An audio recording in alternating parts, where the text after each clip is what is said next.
കുവൈറ്റിലേക്ക് വ്യാപകമായ വ്യോമാക്രമണം നടത്തി ഇറാൻ.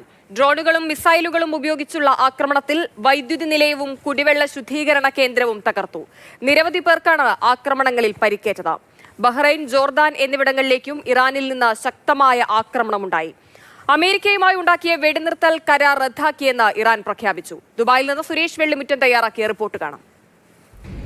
അക്ഷരാർത്ഥത്തിൽ വ്യാപകമായിട്ടുള്ള ആക്രമണം തന്നെയാണ് കുവൈറ്റിലേക്ക് ഇറാൻ നടത്തിയത്. പല ഭാഗങ്ങളിലായി ഡ്രോണുകളും മിസൈലുകളും ഉപയോഗിച്ച് ആക്രമണം നടത്തി.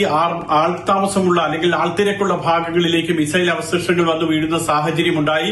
എണ്ണ സംഭരണ കേന്ദ്രത്തിന് ആക്രമണത്തിൽ തീപിടിച്ചു. ജലശുദ്ധീകരണ കേന്ദ്രത്തിന് നേരെ ആക്രമണമുണ്ടായി. വൈദ്യുതി വിതരണ കേന്ദ്രത്തിന് നേരെ ആക്രമണമുണ്ടായി. ഇവിടെയൊക്കെ അഗ്നിശമന സേനാംഗങ്ങൾക്കടക്കം പരിക്കേൽക്കുന്ന സാഹചര്യവും ഉണ്ടായി. കഴിഞ്ഞ ദിവസം 7 സൈനികർക്കാണ് പരിക്കേറ്റതെങ്കിൽ ഇന്നിപ്പോൾ അഗ്നിശമന സേനാംഗങ്ങൾക്കും അതോടൊപ്പം തന്നെ സാധാരണക്കാരായിട്ടുള്ള തൊഴിലാളികൾക്കും ഒക്കെ പരിക്കേൽക്കുന്ന വിധത്തിൽ വ്യാപകമായിട്ടായിരുന്നു ആക്രമണം. മലയാളികൾ ധാരാളം താമസിക്കുന്ന അബു ഖലീഫയിൽ സ്ഫോടന ശബ്ദം കേട്ടതായി ആളുകൾ പറഞ്ഞു. അവിടെ ആക്രമണം ഉണ്ടായിട്ടുണ്ട്. അതോടൊപ്പം തന്നെയാണ് മെഹബൂലയിൽ ആക്രമണം ഉണ്ടായത്. ഇങ്ങനെ കുവൈറ്റിന്റെ പല ഭാഗങ്ങളിലായി ആക്രമണമുണ്ടായി.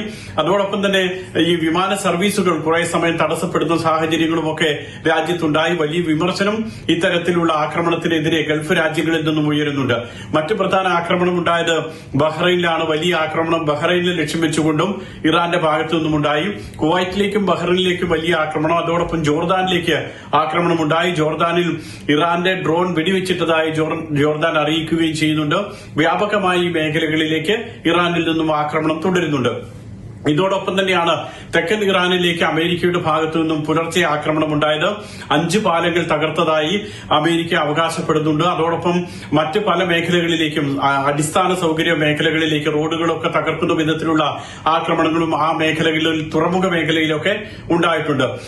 ഹോർമൂസിലും സംഘർഷം തുടരുന്നുണ്ട്. ഒട്ടും അയവില്ല. ആകെ ഇന്ന് കടന്നുപോയത് 10ഓളം കപ്പലുകൾ മാത്രമാണ്, ചരക്ക് കപ്പലുകൾ മാത്രമാണ് ഹോർമൂസിലൂടെ കടന്നുപോയിട്ടെന്നുള്ളതാണ് മനസ്സിലാക്കാൻ കഴിയുന്നത്.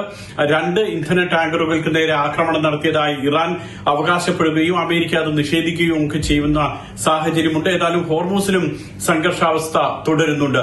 ഗൾഫ് രാജ്യങ്ങൾ, പ്രത്യേകിച്ച് കുവൈറ്റ് ഇപ്പോൾ വലിയ ആശങ്കയിൽ തന്നെയാണ് തുടരുന്നത്. ദുബായിൽ നിന്നും സുരേഷ് വെള്ളിമുറ്റം, മാതൃഭൂമി ന്യൂസ്.